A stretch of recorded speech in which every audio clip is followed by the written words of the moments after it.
받고 싶은 선물은 공룡 장난감을 받고 싶어요. 왜 그러냐면 제가 공룡을 좋아해서 공룡 장난감을 받고 싶어요. 저는요, 그 드래곤이나 상상동물을 좋아해요. 파충류도 좋아하고요. 그래서 도마뱀이나 아니면 공룡 아니면 상상동 유니콘 드래곤 같은 그런 인형이나 장난감을 받고 싶어요. 25연 가야금인데 그게 너무 비싸가지고 될지 모르겠어요. 제가 옛날에 12연을 했는데 이제 25연을 하고 싶어가지고 갖고 싶어요. 놀이동산 가고 싶어요. 놀이기구 타고 싶어요. 핸드폰 갖고 싶어요. 엄마 아빠 사랑해요. 그냥 아빠랑 캠핑 가고 싶어요. 캠핑 한 번도 안 가봐서. 저는 배우가 꿈이에요. 그냥 사람들에게 기쁨을 주고 싶어서. 유튜버에 보면서 레이더도 올라가고 재밌는 영상을 보면서 웃고 그렇게 했으면 좋아해서. 제 꿈은 컴퓨터 쌤이랑요, 플로 선생님이랑요, 이모티콘 그리는 작가예요. 왜냐면 요즘 제가 이모티콘을 많이 사용하는데 이모티콘이 귀여워가지고 꿈을 하게 됐고요. 그리고 제가 생각해도 플롯을 너무 잘 보는 것 같아서 플롯 쌤을 되기로 했고요. 엄마가 컴퓨터 선생님이라서 저도 컴퓨터 선생님이 되기로 했어요. 한 가지가 수영 선수인데요. 제가 왜 수영 선수가 하고 싶냐면 지금 수영을 하고 있어서 수영 선수를 하고 싶어요.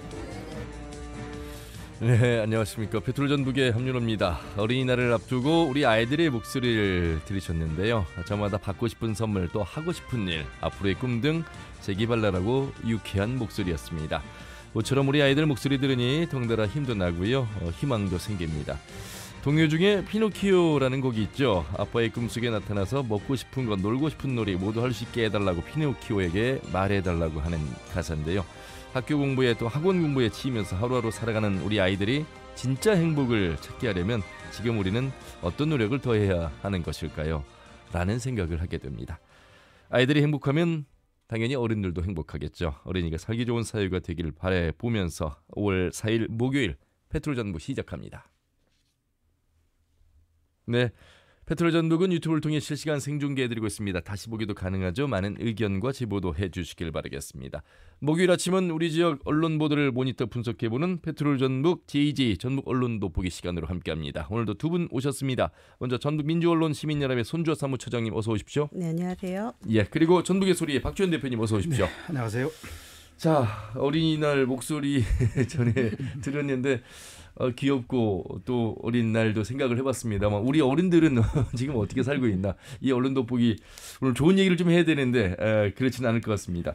첫 번째 내용 살펴보겠습니다. 비판 기사를 쓴 언론사에 대한 홍보 예산 삭감 문제, 우리 지역의 일이었습니다. 남원 시장과 관련된 사안인데 손주호 처장님, 내용부터 좀 설명해 주시죠. 네, 전라일보에서 2월 15일자에 기사가 하나 나왔습니다. 최경식 남원시장 이중당적 의혹 제기대 지역사회 술렁이라는 제목으로 기사가 나왔는데요. 예. 이 기사와 관련해가지고 남원시 주재 기자를 최경식 남원시장 측 대리인이 이제 개인정보보호법 위반 혐의로 경찰에 고발하고 나섰다. 이제 이 내용이 지역사회에 알려졌습니다. 그래서 기사 내용을 좀 살펴봤는데요. 기사 내용을 보면 전라일보 기사 해당 기사에서 이렇게 밝히고 있어요. 전국 공무원 노동조합 남원시지부 홈페이지 자유 게시판에 최경식 시장의 당시 새누리당 입당 의혹을 제기하는 글이 올라왔다면서 이 같은 의혹에 대해서 국민의힘에 확인을 요청한 결과 최경식 시장은 지난 2012년 2월 새누리당에 입당했고 2015년 5월에 탈당했다는 답변이 돌아왔다라는 내용이 보도가 됐습니다. 그래서 기자는 최 시장이 20여 년간 민주당적을 유지하고 있는 동안 새누리당 당적을 복수로 가졌다면서 법에서 금지한 이중당적을 가졌던 것이어서 허위 이력, 그다음에 학력 논란과 함께 또 다른 쟁점이 될 것으로 예상된다라는 내용을 같이 덧붙였거든요. 그래서 이 내용과 관련해가지고 최경식 남원시장 측 대리인이 이제 고발을 했는데요. 이 내용과 관련해서 고발 취지 내용을 좀 살펴봤더니 최경식 시장을 비방할 목적으로 노조 게시판에 작성된 명예훼손적인 글을 전라일보 남원시 주재기자가 기사화했다. 그래서 그 내용과 관련해서 어떻게 개인정보 관련된 내용을 이제 기사화할 수가 있는가, 이제 이 부분과 관련해가지고 아까 국민의힘에 확인을 요청했다고 했잖아요. 이 부분과 관련해서 개인정보보호법을 위반했고 시장의 명예훼손은 물론 정치적 입지와 지역사회의 혼란을 야기했다라고 고발 취지를 밝혔습니다. 근데 근데 저희 언론 단체인 저희 민주언론 시민연합에서도 이것과 관련해서 좀 문제 제기를 했는데요. 일단은 이 내용이 언론계에서 시민들이 알아야 할 공익적 보도가 아니냐라는 좀 문제 제기를 하면서 이게 입막음용 소송이 아니냐라는 좀 문제 제기를 했고요. 예. 특히 이 내용이 문제가 되는 거는 허위사실 적시에 의한 명예훼손을 문제로 삼은 게 아니고 개인정보보호법 위반을 문제로 삼았다는 게 좀 눈여겨볼 지점인데 공인에 대한 명예훼손 소송이 이게 보통은 적시된 사실의 진실성 그리고 공익성 여부를 좀 다투고 있거든요. 그렇겠죠. 근데 이런 것보다는 남원시장 측에서 이중당적 보도의 진실성이나 공익성보다는 해당 사실의 취득 경위 이 부분을 문제 삼고 소송 그리고 여기다가 소송의 대상을 언론사나 뭐 책임자나 이런 사람을 이제 문제로 삼은 게 아니고 예. 개인 기자 개인을 문제로 삼았다는 점에서 이제 비판 언론을 봉쇄하려는 전략이 아니냐라는 비판도 함께 덧붙였습니다. 예. 박주현 대표님 기자 생활하시면서 고소 고발 적이 있으신지 모르겠습니다만 어떻게 봐야 되겠습니까? 이게 이 선출된 자치단체장이고 이제 대리인을 통해서 그렇기 때문에 이제 고발 형식이 됐는데 그것도 이제 개인 상대 이제 기자를 상대로 한 사안이 되겠습니다. 어떤 관점에서 봐야 되겠습니까?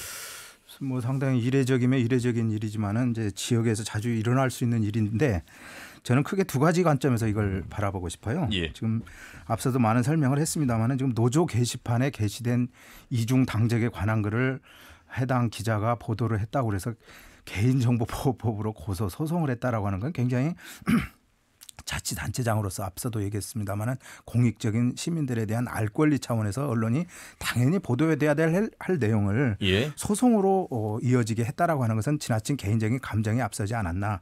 아마 지금 노조와 지금 해당 언론사와 자치단체장 간의 어떤 갈등 그동안에 빚어진 이런 여러 가지 문제들이 지금 누적된 그런 케이스가 아닌가 이런 생각이 하는데요. 왜 그러냐면은 이중당적 문제라든지 최 시장이 지난해 6.1 지방선거 이전부터 논란이 되었던 허위 학력이라든지 허위 이력이라든지 또 이중 당적 문제는 많은 언론들이 보도를 해왔거든요. 그동안에. 그렇습니다. 문제 제기는 어떤 언론이든 충분히 할 수 있는 문제거든요. 사실은. 예. 특히 공익적인 차원이고 또 공인 아니겠습니까?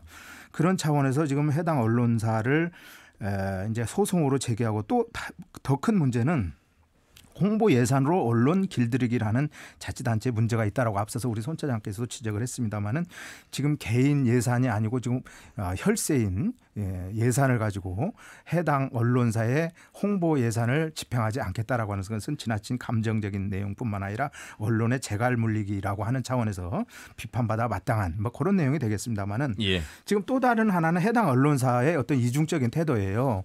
지금 해당 언론사가 지금 전라일보인데요. 전라일보는 사실 우리 페트롤 전북에서도 지난 6.1 지방선거 때 선거 브로커 사건 그렇습니다. 이후에 핵심 담당 인물이 해당 언론사 또 간부였지 않습니까? 예. 거기에 대해서 지금 현재 사법적인 그 처리 대상이 되고 있는 이런 상황에서 물론 지금 법정 다툼을 하고 있습니다마는 최종 결론은 아직 나오지 않았습니다만은 여기에 대해서 해당 언론사는 이런 방구 없이 해명이라든지 사과 없이 인사 조치로 지금 어물쩍 끝나는 이런 사태에 대해서 우리 민주언론 전북 민주언론 시민연합에서도 문제 제기를 했었고 또 뭐 기자협회에서도 이 문제와 관련해서 또 문제 제기를 했습니다마는 거기에다가 또 인터넷 홍보팀장 전라북도 인터넷 홍보팀장이 다시 전직 기자가 돌아가서 편집국 간부 즉 편집국장을 맡은 그런 해당 언론사 아니겠습니까?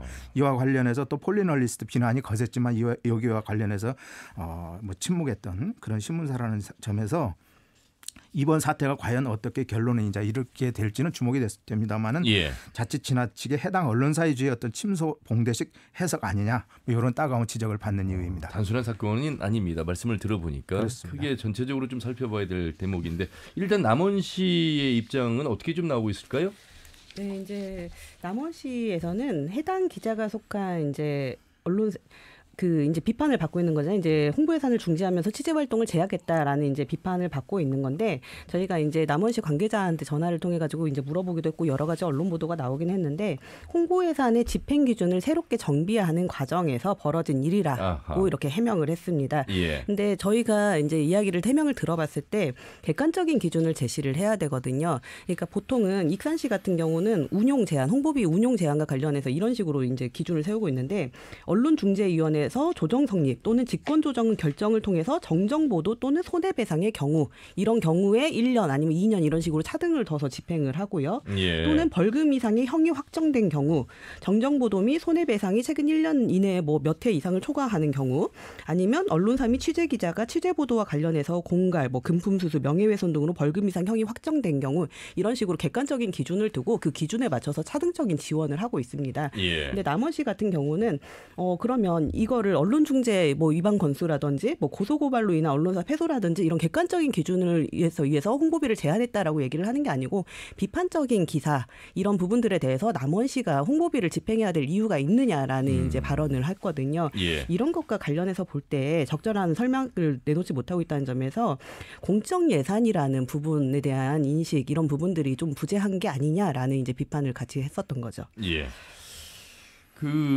이게 뭐 이제 홍보 예산으로 언론을 길들이기 이런 이제 제목들로 언론들이 이제 기사를 썼습니다만 그러면 홍보 예산에 대해서 우리가 좀 알아봐야 될 게 이 뭐 신문사나 방송사나 이 언론사에서 지자체로부터 이 홍보 예산을 이제 받는 것이 과연 이게 법적으로 가능한 건지 아니면 그냥 암암리의 관행으로 이어지는 것인지 이거 좀 어떻게 봐야 되겠습니까? 굉장히 중요한 대목 같은데요. 박지원 대표님. 아마 우리 손 차장께서는 좋은 해법을 가지고 있을 줄로 저는 알고 있습니다만은 해당 지자체들과는 또 생각이 다르죠. 또 지방의회하고도 또 생각이 다르고요. 예. 지금 홍보 예산이라고 하는 게 각 지자체들이 이제 마치 자치단체장의 쌈짓돈처럼 운용되고 있다는 게 이제 항상 문제가 되고 시비거리가 되어 왔는데요. 지금 이번에도 남원시의 경우 지금 언론이 문제 제기를 했을 때 자치단체장과 관련된 아주 중대한 상황이거든요. 이런 경우는 본인이 해명하면 되거든요. 예. 보도자료를 내든 아니면 기자회견을 하든 어떤 방법으로든 본인이 해명을 하고 설명을 하면 될 일을 지금 개인정보보호법이라고 하는 터무니없는 취득 과정을 가지고 지금 해당 언론사 기자에게 소송을 제기했다라고 하는 것 때문에 이제 사실 문제가 됐는데 여기에 대해서 가타부타 본인이 이중 당적이 본인은 아니었다라고 이제 해명을 한다든지 그 당시에 어떤 사유가 있었다라고 이렇게 변명이나 해명이나 무슨 설명을 하는 것 없이 이와 같이 이제 문제 제기를 하면서 홍보 예산을 마치 이제 집행하지 않겠다라고 하는 그런 뉘앙스가 오히려 더 큰 이제 화근을 자초했는데 이게 혈세란 말이죠. 앞서도 제가 세금입니다. 세금입니다. 세금. 근데 가끔 보면은 홍보팀장이라든지 자치단체장 또는 간부들이 쌈짓돈처럼 이제 운영되는 이런 것들이 늘 문제가 됐는데 왜 그러냐면은 이게 편파적으로 운영된다는 말이죠. 그렇군요. 우리 전라북도 언론사 일간지만 해도 뭐 17개 아닙니까? 그러나 천편일률적으로 지급되기는 어려워요. 그러나 해당 언론사들은 일률적으로 지급되기를 원하고 있죠. 그러나 언론사들마다 차등을 두고 있는 게 현실인데 이제 여기에 따라서 이제 그 홍보 예산이 이제 쌈짓돈이냐, 왜 형평성 없이 지급되냐, 왜 문제 천차만별이냐, 왜 차등 지급하냐, 기준조차 모호하냐 이런 문제 제기들을 언론사들 입장에서 늘 하곤 하는데 이제 지자체들마다 이게 문제가 되고 있습니다만은 이게 사실 조율하기가 굉장히 어려운 이런 문제고 이게 또 일괄적으로 다 균등하게 이렇게 법적으로 집행하기도 상당히 어려운 문제인데 이것을 지금 시민사회단체라든지 우리 시민사회에서 많은 요구를 그동안에 해왔어요. 조례로 제정을 해서 엄중한 그 기준에 의해서 예산을 집행을 해야 되는데 그렇지 못하는 이유에 대해서 많은 그동안의 문제제기가 있습니다만은 언론사별로 차등 지급해오고 기준조차 모호한 게 사실 이러한 화근을 자초하는 이러한 요인들이 되겠습니다. 그러면 뭐 이 홍보 예산을 언론사에 주는 게 어떤 조례화가 돼 있는 건 아니라는 말씀이시잖아요. 그러니까 이제 저희가 토론회를 진행을 하면 가끔씩 오시는 분들이 놀랍니다. 그러니까 왜 이렇게 공적 예산이잖아요. 그럼 공적 예산은 대부분 집행 기준이 있고 그 기준에 따라 가지고 객관적인 기준에 맞춰 가지고 집행을 하는 게 맞는 거거든요. 근데 홍보비 같은 경우는 그런 집행 기준이 너무나 천차만별이고 아까 말씀드린 것처럼 없는 경우들이 상당히 많고 자체적으로 이제 내규에 의해서 이제 진행을 하다 보니까 지자체장의 이런 그런 선호도 뭐 이런 부분들에 따라서 집행이 되는 경우들도 상당히 많아 왔습니다. 그래서 대부분 저희가 홍보예산 토론회를 할 때 지역마다 조례를 만들어서 운용과 관련해서 기준을 만들어야 된다. 이게 시급하다라는 점을 계속해서 강조해 오고 있는데요. 그래서 이런 부분과 관련해가지고 지금 전라북도 같은 경우에도 익산을 제외하고는 지금 이러한 조례가 따로 없는 상황입니다. 그래서 이런 집행 기준을 만들어야 된다. 가이드라인이 필요하다라는 점을 계속해서 얘기를 하고 있는 거고요. 저희가 2020년에 이번에 전국에 있는 지자체의 그런 홍보비 집행 기준에 관련해가지고 이제 조사를 했었는데요.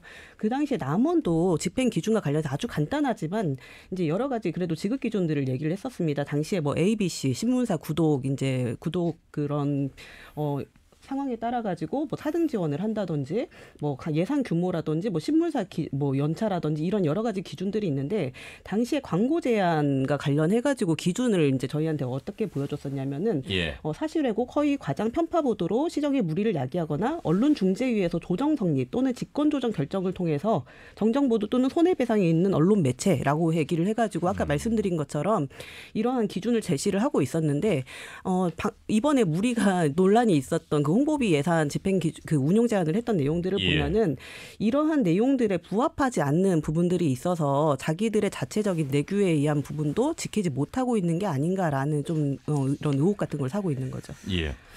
우리가 이제 뭐 언론 매체라고 한다면 신문, 방송, 통신, 출판 이렇게 이야기를 합니다만 뉴스타파라는 독립 언론을 이야기하면서 후원으로만 운영합니다 이렇게 이야기를 합니다. 풀뿌리 민주주의, 풀뿌리 언론 이야기하면서 우리 지역의 풀뿌리 언론들 소개해드렸는데 지자체 홍보 예산 없이 독립적으로 운영하는 곳도 있고요. 예산 지원 없이도 가능한 곳들이 있어서 그 예산에 어찌 보면 언론이 지금 기댈 수밖에 없는 그런 구조인가라는 또 반문도 하게 됩니다. 박주현 대표님 전북의 소리 운영을 하고 계시잖아요. 어떻게 봐야 되겠습니까? 물론 이제 시의 홍보 예산을 통해서 더욱더 안정된 경영을 함으로써 언론의 역할, 기능을 더 잘할 수도 있겠습니다만 이게 참 어려운 대목인 것 같습니다. 혈세에 기대해서 언론을 운영한다 이건 말이 안 되죠.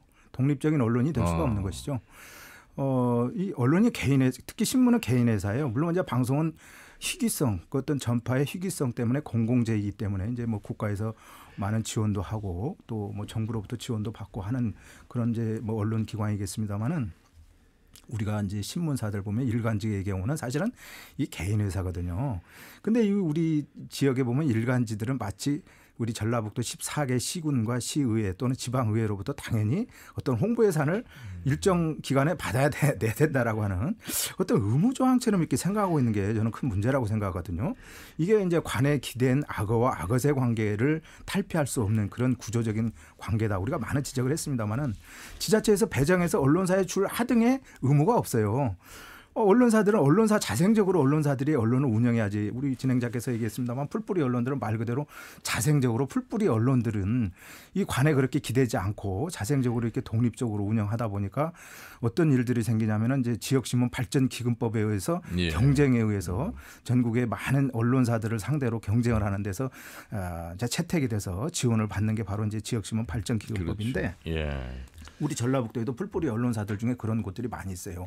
오히려 일간지들이 지역신문 발전기금법에 이제 탈락되는 이런 현상들을 우리가 많이 보는데 그것은 이제 어떻게 보면 외부에 너무 기대는 또 관에 기대는 이런 행태가 이제 아마 감점 요인이 되기 때문에 그런 요인이 될 수 있겠습니다만은 저도 이렇게 이제 뭐 나름대로 대한 언론, 뭐 인터넷 언론을 운영하다 보니까 대부분 자치단체에서는 방송사라든지 또는 그 일간지라든지 통신사 위주로 이렇게 혈세를 홍보비로 집행하는 데 비해서 주간지인 풀뿌리 언론이라든지 인터넷 언론에 대해서는 극히 소극적인, 그래서 아까 차등 얘기를 했습니다마는 이러한 것도 어떤 철저한 어떤 기준이 좀 있어야 되지 않냐, 이런 이제 논란들이 끊임없이 제기돼 왔습니다마는 그러지 못하고 있는 게 유야무야 넘어가곤 하는 뭐 이런 형태가 아직도 관에 상존하고 있기 때문에 지금 남원시에서와 같은 이런 형태들이 얼마든지 발생할 개연성이 많습니다. 예. 그 전북기자협회가 있는데 지난 1일 성명을 냈습니다. 어떤 내용이었습니까? 네, 이제 남원시는 언론 길들이기 의혹에 대해서 해명하라라고 이제 촉구하는 내용이었고요. 몇 가지 이제 강조점들이 있는데요. 협회는 최 시장에 대한 이중당적 의혹 보도가 단순히 특정 언론사만의 취재 내용이 아니다. 그런데도 특정 언론사에만 잣대를 들이댔다면 누가 봐도 길들이기를 넘어서 언론 통제로 비춰질 만하다라고 주장을 하나 했고요. 검증 차원의 보도를 명확한 근거 없이 사실 왜곡이나 허위 가장 편파 등의 잣대로 들이댄다면 재량권을 남용한 위법행위나 다름없다라는 점을 지적을 했고, 정당한 절차로 언론을 상대하라라고 주장한 점이 이제 눈에 띕니다. 예. 자, 이 관련해서 조금 더 살펴봐야 될 대목이 박지원 대표님도 언급을 하셨습니다만 이 해당 언론사 관련해서요. 전주시장 선거불허 사건 당시에 이 신문사의 소속 기자가 연루된 것이 지금 재판 중에 있습니다. 그런데 이 관련해서 언론에서 계속 진행되는 상황을 이제 이야기하지 않고 있는 그런 상황에 대해서 이런 상황은 또 어떻게 봐야 되는 것인지 손주호 처장님. 네, 일단은 남원시의 이러한 언론 통제 현황이나 이런 부분들이 좀 심각한 사안이고 예. 브로커 문제와 구분해서 좀 사안을 보자라는 내용들이 저희 내부에서 이제 결론이 나면서 이 문제에 관련해서 지적을 해온 부분은 맞습니다. 그런데 이제 전라일보가 선거 브로커 사건에서 책임을 이렇게 자꾸 회피하려고 했던 경향에 대해서 반성적인 모습을 보여왔다면 이번 사건과 관련해서 더 많은 지지를 받을 수 있지 않았을까라는 좀 생각이 들고 있고요. 예. 전라일보 같은 경우 사설 27일 날 사설에서 언론 통제 저항만 불러올 뿐이다라는 제목으로 사설을 냈는데요. 이제 두 가지를 얘기를 하더라고요. 정보 취득 과정의 적절성 여부에 대한 점검이 필요하다는 충고는 충분히 받아들인다. 이 부분과 관련해서 받아들일 것이다라는 내용을 하면서 하나 이제 내용이 나왔었고, 그리고 다른 하나는 올바른 여론을 만들어 전달하고 불법 부당한 행위에 대한 감시와 잘못된 정책에 대한 문제 제기와 책임을 가진 건 언론이다. 그리고 전라일보는 그 기능과 역할을 수행하기 위해 최선을 다해왔다라고 사설을 썼더라고요. 예. 그래서 이 사설의 내용에 부합하기 위해서라도 전라일보가 선거브로커 사건에서 보여왔던 이러한 부분들에 대해서는 조금 더 좀 돌아보는 부분도 필요하지 않을까라는 생각이 들고 있습니다. 예. 이 내용은 여기까지 살펴보도록 하겠습니다. 다음 사안으로 넘어가죠. 정리하실 게 좀 있으실까요? 예. 자, KBS 전주 충북 단독으로 보도한 내용인데 오정현 기자의 기사입니다. 새만금 신항만 개발 사건 관련한 내용이었죠. 안전성에 대한 문제가 제기됐고 전국적인 뉴스가 됐습니다. 박지원 대표님 그 뉴스 보셨죠? 예, 봤습니다. 예. 보고 저도 굉장히 놀랐는데요. 충격적이었는데요. 지금 새만금 사업 하면 최장기간의 지금 국책 사업 아니겠습니까? 예. 지금 정치적인 이유로 해서 어찌됐건 새만금 사업이 상당히 오랫동안 터덕거리고 있는 이런 상황. 거기다 대고 지금 새만금 일대에 들어설 신항만 시설 관할권을 두고 군산시와 김제시가 첨예하게 지금 대립각을 세우고 있는 이런 상황에서 신항만 터에 지금 기초 구조물에서 계속해서 그 구조물이 무너져 내려온다라고 하는 것을 확인한 KBS 전주 천국의 단독 보도가 나와서 이제 눈길을 끌었는데요. 1일 날. 예. 제목이 새만금 신항만 공사 와르르 땜질식 덧댐 공사만 11곳이라고 하는 기사 제목이었어요. 그러면서 이제 해당 기사는 2009년 첫 사업을 뜬 새만금 신항만 개발 사업이 본격적으로 받아 메우기를 시작을 했는데 조금씩 윤곽을 지금 드러내고 있는 이런 상황을 영상과 함께 이제 비춰주면서 문제는 항만터를 떠받치는 기초 구조물이 지속적으로 무너져 온 사실을 최근에 확인했다라고 보도를 해서 충격을 줬어요. 예. 그 내용을 보면은 지금 2040년까지 무려 3조 7천억 원이 들어가는 새만금 종합 항만 시설입니다. 지금 1단계 사업의 공정률이 43%에 이르고 있는데요. 이 기사에 따르면 마치 굴삭기로 긁어낸 듯한 지금 가호안, 지금 임시호라고 이제 얘기를 해수부가 얘기를 하는데 예. 가호안 사면을 따라 줄줄이 지금 패여 있는 이런 상황. 그래서 이때롭게 매달린 돌들이 조금만 힘을 줘도 맥없이 이렇게 부서져 나가는 상황을 직접 현지 기자가 취재를 해서 영상까지 내보낸 이런 기사였는데요. 지금 해양수산부 자료를 요청해서 확인해 보니까 지난해 8월부터 최근까지 무너진 구간이 무려 11곳 780m에 달한다라고 보도를 했는데요. 예. 전체 가호안 3.7km 가운데 5분의 1이 넘게 무너진 이런 상황이라고 하면서 지금 돌로 메꾸는 작업을 반복하고 있는 이런 상황을 이제 보도를 해서 충격을 줬는데요. 어찌됐건 보면은 지금 해양수산부 관계자는 지난 겨울 동안에 좀 괜찮아졌나 보다 했는데 올 초에 다시 또 무너졌다라고 그렇죠. 이렇게 이제 밝혀서 너무 안일하게 대응하지 않았나 이런 보도를 보면서 저는 생각을 했는데요. 이 보도가 나가서 이제 후속 기사들이 또 다른 보도 매체에 따랐고 천북예솔에서도 이 보도를 좀 강조를 했는데요. 예. 이와 관련해서 해수부에서는 지금 가호안이라고 하는 것은 임시호다, 크게 문제될 거 없다. 또 이렇게 안일한 대응을 일부 언론에 흘렸단 말이죠. 그런데 지금 새만금 신항만이라고 하면은 새만금 시설이 아주 중요한 시설 아니겠습니까? 그렇습니다. 예. 지금 새만금 동소도로와 새만금 신항만 문제를 놓고 지자체들이 관할권 분쟁을 그렇죠. 벌이는 이유도 굉장히 지금 중요한 문제이기 때문에 그렇고 지금 새만금 사업 전체에 굉장히 중요한 포지션을 차지하고 있는 이런 부분이기 때문에 부실공사가 조금이라도 있어서는 안 되는 지금 이런 상황임에도 불구하고 부실화를 너무 가볍게 넘기는 거 아니냐라고 하는 측면에서 따가운 눈총을 받고 있습니다. 이거는 손주호 처장님 이런 좋은 기사라고 봐야 되겠습니다. 이게 참 어떻게 보면은 관심을 갖고 살펴보지 않으면 나올 수 없는 단독 보도였습니다. 그리고 굉장히 안전과 관련된 중요한 사안이었고요. 네. 그러니까 안전성에 대한 문제는 정말 계속해서 점검을 해야 되는 보도인 거고요. 예. 이것과 관련해가지고 특히 새만금과 관련해가지고는 잘 이렇게 이런 안전 문제와 관련해서 보도되지 않는 경향들이 있기 때문에 좀 더 적극적으로 좀 찾아봐야 되지 그렇죠. 않나라고 생각이 들고 있습니다. 예. 자, 그런가 하면요. 이제 올 여름에 새만금 세계 스카우트 잼버리가 열립니다. 50여 개 나라 스카우트 대표단이 그래서 부안 새만금 현장을 찾아 막바지 점검을 진행하고 있고 이 관련된 뉴스도 전해드렸습니다. 어떤 의견들이 지금 준비 과정 속에서 나오고 있을까요? 손주호 처장님. 네, 이제 막바지 점검 한참 진행하고 있다라는 내용이 지금 계속 보도에서 나오고 있는데요. 예. 이 보도가 중요한 거가 지난해 원래 사전 점검을 위해서 프레잼버리 대회를 그렇죠. 진행을 했어야 되거든요. 근데 이 문제가 취소됐는데 대외적으로는 코로나19 재확산이라고 얘기를 해서 취소가 됐지만 실질적으로는 대회 준비가 부족하고 폭우로 인한 문제였다라고 이제 보도한 적이 있습니다. 그래서 이번 점검을 통해 가지고 어떤 점이 부족하고 아까 말씀하신 것처럼 안전상의 문제는 없는지 보완해야 될 점은 무엇인지를 좀 찾아봐야 되거든요. 예. 근데 조금 아쉽게도 이 문제와 관련해 가지고 이제 막바지 점검이 잘 이루어지고 있다라는 정도의 이제 보도들이 좀 나와서 좀 많이 아쉬웠는데요.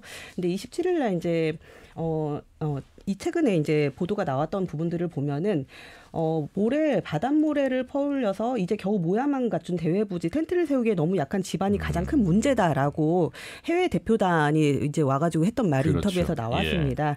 그러니까 최악의 경우에 텐트를 세웠을 때 무너질 수도 있다라는 내용이 인터뷰에서 나왔거든요. 그래서 시범 운영 차원이긴 하지만 8월 같은 경우는 기상 조건이 굉장히 안 좋을 가능성이 높잖아요. 폭염과 폭우 이런 그렇죠. 부분들에 대해서 대처 이런 부분들을 향후 보완해야 되기 때문에 이런 막바지 점검 보도가 조금 더 잘 나와야 되지 않을까 저도 싶습니다. 하멘카완다 현장 취재를 가서 이제 상황을 좀 봤는데요. 일단 정말 8월의 날씨를 우리가 이제 예측하기는 어렵습니다. 말씀하신 대로 폭염폭우인데 이게 뭐 그늘 하나가 없는 상황 속에서 이 수많은 텐트에 의존해야 되고 물론 뭐 그 수경지에만서만 활동하는 것은 아니겠습니다만 제가 걱정하는 건 이 모래도 모래입니다. 모래에서 날리는 이 먼지, 비산먼지 이 부분도 상당한 우리 대원들에게 영향을 끼치겠구나 이런 생각이 들어서 사실 프레잼버리를 하면서 이런 부분들을 개선할 방안도 찾았어야 되는데 이제 그러지 못한 부분에 대한 아쉬움이 좀 남더라고요. 그래도 준비를 뭐 잘 해야 될 것 같습니다.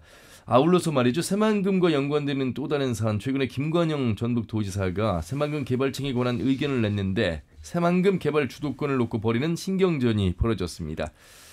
자, 이 갈등의 골이 깊어지는지 아니면 어떤 대안을 찾는지 지역 언론에서 보도가 나왔습니다. 박주현 대표님. 네, 지난 25일이죠. 김관영 전북도지사가 새만금 개발청은 임시 조직이라면서 각종 권한을 전라북도와 시군이 가져와야 된다라고 밝히면서 이제 파장이 커졌는데요.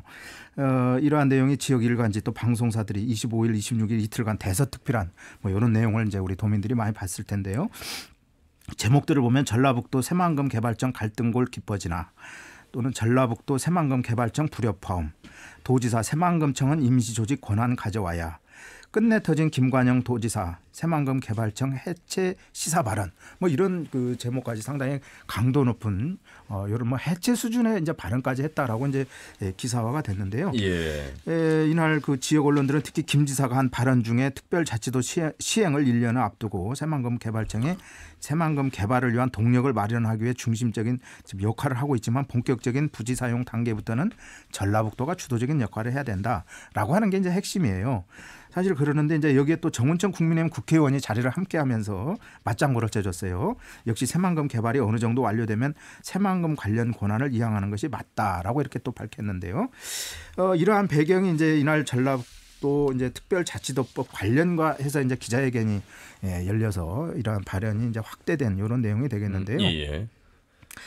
김 지사가 내년 1월 출범할 전라북도 특별자치도의 비전 그리고 그 실현을 뒷받침할 다양한 이제 특례 조항들을 설명한 뒤에 특별자치도의 비전을 글로벌 생명경제 도시로 정하고 핵심인 특례안은 모두 1000여 건에 이른다라고 이제 그 여러 가지 대안을 제시하면서 이제 이런 발언을 하게 됐는데 이런 발언은 이제 그 새만금 특별법과 전라북도 특별자치도법과 관련된 내용 외에 이제 별도로 기자들이 추가 질문한 이런 내용이 있는데 오히려 이 추가 내용이 언론에 대서특필돼서 본말이 전도된 거 아니냐 이러한 또 지적을 받기도 했습니다. 그 이번 일의 발단은 새만금 개발청장이 언론 기고문에서 나왔다고요. 그렇습니까?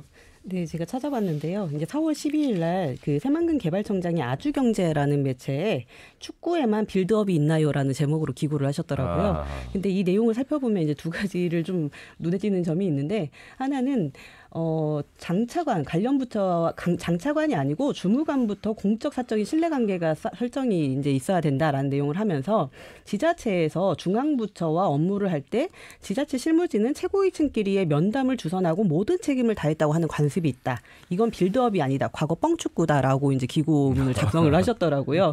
이게 지자체를 우회적으로 비난한 거 아니냐라는 이제 내용이 이게 이런 내용들이 나왔는데 왜냐하면 이 기고문의 이제 내용을 보다 보면은 얼마 전에 1조 2천억 원의 2차 전지 투자 협약을 이제 진행 사례를 언급하면서 이 그간 지지부진했던 몇몇 과제들이 청장 취임 이후 지난 10개월간 빌드업을 통해 성공적으로 추진되고 있다라고 새만금 개발청의 이런 것들을 자화자찬하는 부분들이 있거든요. 그래서 뻥축구로 비유한 지자체가 전라북도를 지칭한 거 아니냐라는 관측이 이제 언론에서도 이제 좀 제기가 됐고 전북도 일부 간부 공무원이 강한 반발을 했다라는 내용까지도 이제 보도에서 소개가 되고 있습니다. 예. 글쎄요. 뭐 뻥이라는 말까지 나왔는데 어쨌든 우리 전라북도가 또 이 국제사업 새만금을 위해서 일하는 기관들 아니겠습니까? 중앙기관이든 지자체든 협력해서 이 지지부진한 새만금의 내부 개발 또 새만금의 속도를 내야 되는데 앞장서야 되지 않을까 싶습니다. 자, 오늘도 마무리해야 될 시간이 왔는데요. 그 민원연에서 손주호 처장님 시민들 초대하는 언론학교를 운영한다고요? 네. 저희 민원련에서 이제 매년마다 언론계에서 발생했던 이슈와 대중문화, 뭐 이제 한국 사회의 큰 화제에 낳은 이슈 이런 부분들을 중점으로 이제 재중 교양 강좌를 운영을 해왔는데요. 그동안 코로나로 쉬었다가 4년 만에 다시 이제 진행을 하게 됐습니다. 5월 13일날 진행되는데요. 변상욱 대기자, 박상규 이제 진실탐사그룹 셜록 대표, 이간우 정치학자 이렇게 세 분을 모시고 한국 2023년에 벌어지고 있는 정치와 사회, 언론과 관련한 뭐 대안과 이제 미래 전망 이런 부분들을 들어보려고 하고 있습니다. 박주현 대표님, 저희가 이 시간에 저널리즘을 분석하는 시간이 뭐 타 방송사, 신문사를 비판하고자 하는 취지가 아니잖아요. 우리가 함께 언론의 어떤 기능을 제대로 좀 갖춰보자 이런 이제 취지에서 시작된 건데 이런 언론학교 요즘 교육부에서도 미디어 리터러시라고 해서 우리 아이들이 언론을 단순히 접하는 수동 자세가 아니라 이제 만들어내는 생산자로서 그 역할이 기능이 굉장히 중요하다 해서 이제 교육을 하고 있고 저도 이제 현장에 가고 있습니다만 민원연에서 이런 주최하는 언론학교 우리 좀 시민들이 많이 좀 동참하셔야 되겠습니다. 네, 그렇습니다. 코로나19 때문에 그동안에 이제 못했다가 이번에 다시 이제 문을 연 언론학교에 많은 저도 기대가 크는데요. 앞서도 우리 진행자께서 얘기했습니다. 미디어 리터러시 뭐 이건 많이 강조를 해도 지나침이 없다라고 저도 생각하는데 뭐 이번 또 민원연에서 준비한 또 상당히 강사진들이 훌륭한 분들이 많아서 많은 시민들에게 큰 도움이 되지 않나 뭐 이런 생각이 해봅니다. 예. 자, 오늘도 전북의 저널리즘 두 분과 함께 마무리했습니다. 잘 들었습니다. 고맙습니다. 감사합니다. 전북 민원연의 손주호 사무처장, 전북의 소리의 박주현 대표였습니다. 페트롤 전북 오늘 순서는 여기까지고요. 내일은 페트롤 전북 한메이커 간다로 어린이날을 맞아서 아동복지 정책 점검, 전라북도 어린이 창의체험관 또 전북 내 다문화 가정 아이들의 교육 문제 목소리를 듣고 왔습니다. 내일도 많은 애청 바라겠고요. 다음 주 월요일부터는요. 지방꽃은 그래도 핀다. 청년 취업과 정착 방안은 무엇인가라는 주제로 일주일 특집 녹음을 했습니다. 페트롤 전북 멍석 토론 한 주간 많은 애청 바라겠습니다. 함께해 주신 여러분 고맙습니다. 함윤혜였습니다.